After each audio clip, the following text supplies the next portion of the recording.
Alright, welcome back everyone, I'm Blaze here.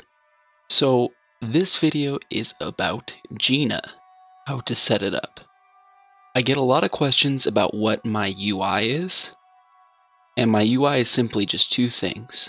I use the default UI, and then you can see these timers on my screen. That's from a program called Gina that overlays the timers on the game screen. So how to get the default UI like I do, all I do is I just alter the window transparency.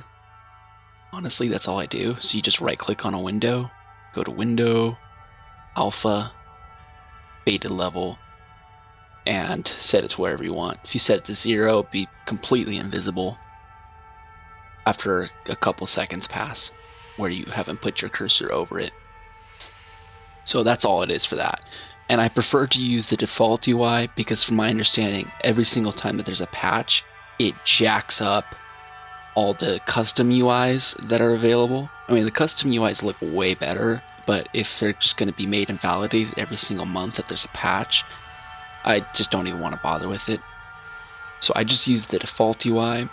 But let's talk about those little triggers that you see, the overlays on top. So what Gina is, it's a really easy program to work with. Here's the program, my thing. What Gina is, it's a program that reads text in-game. It reads text in EverQuest. And it can give you timers on your screen to let you know like how long your buffs are, how long a certain debuff is on a mob for, or when a next raid AoE is likely to hit. It's very, very useful for raids. It's required in our guild for raids, but it's very useful to let you know what's going on at any point in time for situational awareness. And it can also give you cues, just immediate text pop-ups of like your invisibility is about to break, whether your feigned death worked or not, whether you got a critical hit or not. It's very useful for giving situational awareness and let you know what's going on at any point in time. So I've extended the offer if anybody wants my triggers, because when you first download Gina, it's barren. It doesn't give you any of this stuff that you see here. It's completely barren. It's got nothing in there. You have to build the triggers yourself or receive them from someone else. So I've extended the offer to share my triggers with anybody who wants them. If they see me in game, just send me a tell. But it's been kind of confusing how to explain to people how to set it up. It's not the most intuitive program when you first start out. So the first thing you'd want to do is you want to download Gina itself. I'll leave a link in the description. Or you can just type in Gina EverQuest.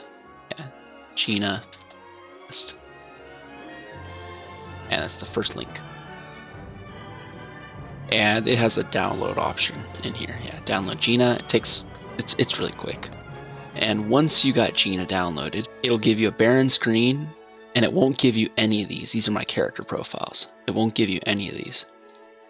So what you want to do is you want to be on your character in-game, and you want to type in /log/log on.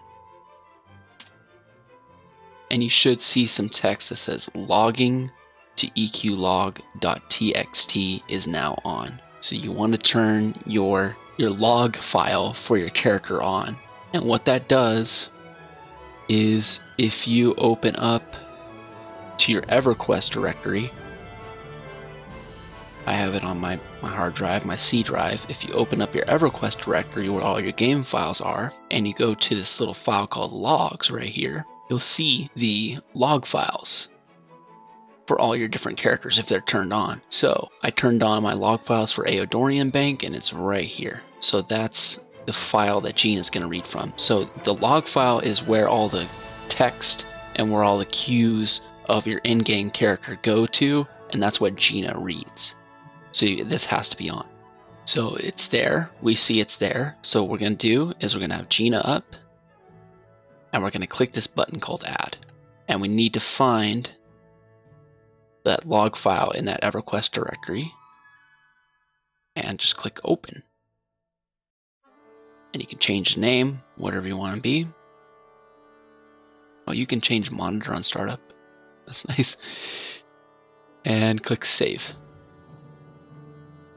And the way you know it's on, I guess the way that you know it's on, if you see this green outline, that means it's not reading triggers. So you won't get any cues at all if you see this little green icon.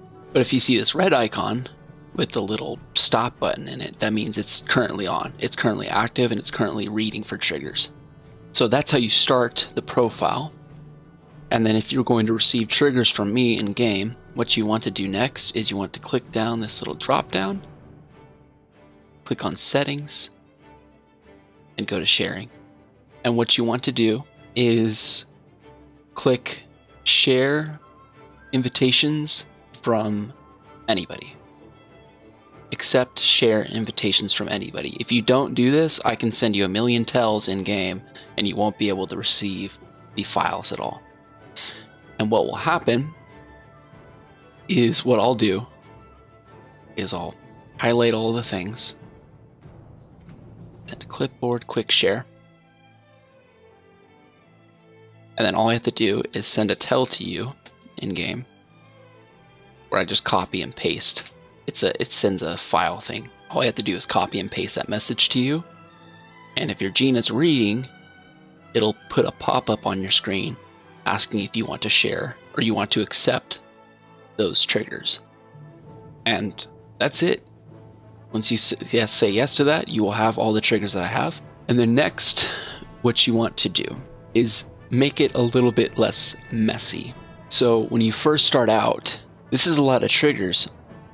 And what's going to happen is if you get any of these triggers to read, they're going to blow up your screen. They're going to absolutely blow up your screen because it's going to be sent all to one overlay. Whereas I like to split up all these triggers on 4 different overlays. So what I mean by overlays is if you go to this overlays tab, you can create all these different sections on your screen of where you want information to go to. So I have one that's specifically just for my debuffs and my disciplines. I have one that's for my short duration buffs, like 15 minutes. I have one in the center for my raid timers, for like raid AoEs. And then I have one at the top right for my really long duration buffs, like say my archery buff that lasts an hour on my ranger. Or lich line for necromancer. So when you first start out, you're only going to have one overlay that's immediately there, and it's going to want to send every single one of these triggers to that one overlay. So it's going to get blasted on your screen. So I really recommend split it up, make a couple different overlays. What I'd recommend to do, change the size, change the dimensions of that overlay. I'd recommend sort by time remaining, show the timer bar, all that. And there's one other thing. So in these triggers themselves, you can set what category you want them to go to. So I already have them all set to a particular category. And what that does is in this category section, you can go to this timers area and you can choose what overlay you want to send any one of these particular categories to. So for instance, my short buffs category, I send it to my left short buffs overlay. So anytime I have a short buff that's on me, it'll go to this one as opposed to my other three overlays. So that's a way also that you can make it less messy. Is just make sure that you make these overlays and you make sure they have the right name that's analogous to where you want the timers to go to. I'd say just if you're going to copy my triggers, just make 4 overlays and copy the exact names that you see here. And then lastly, for people that are using my bard triggers and in the future my ranger triggers, make sure that you selectively click which information you want to read. For my bard, I do not want him to read my necromancer or ranger triggers. But even further so, if you go in further to spells and effects, you'll see I had this little folder called turned off, old, or untested new. So this is some of the old songs, they have the same exact read text as the new, better versions of the same songs, the replacements, and it'll cram up the screen. So instead of just outright deleting those triggers just so there isn't conflicts, I just put them in a folder that I don't use. So like I have a lot of the old mezzes, I have the old charms, I have all this. So my recommendation is to turn off this folder, don't have it selected, and if you don't have like the level 65 stuff, the level 65 spells like say Lullaby Morale, this is the highest mez that bards have at this point in time, swap it out, do a cut it, paste it into turned off, and then cut in whatever mez you got, say Song of Twilight, and paste it in there. That's what I'd recommend to do. So yeah, if you're getting the bard triggers, make sure you got the right mez in your folder that's actually turned on, and you got the right other stuff, the right charm, all that. And you turn this, and you don't have this folder on, because you'll get a lot of really inerrant messages. That's all. I hope this helps out. So thank you guys all for watching. I'm going to leave a link in the description towards a previous video I made on Gina, and I'm also going to leave a link in the description towards the website where you can download this program. And again, if anybody watching this, if you like my triggers while you're in game, I can send them to you. Just make sure you have it, your system, your Gina set up, ready to receive sharing, and I can send you a tell. And I think even if you're playing on live, you can actually send a cross-server tell. I'm not sure how to do that, but it's 100% it can be done. So I can even send you these triggers across servers if you're not playing on Mangler, for instance. Okay, so this seems to be what you would do. You can even send a tell across EQ2 or the different games. It's crazy.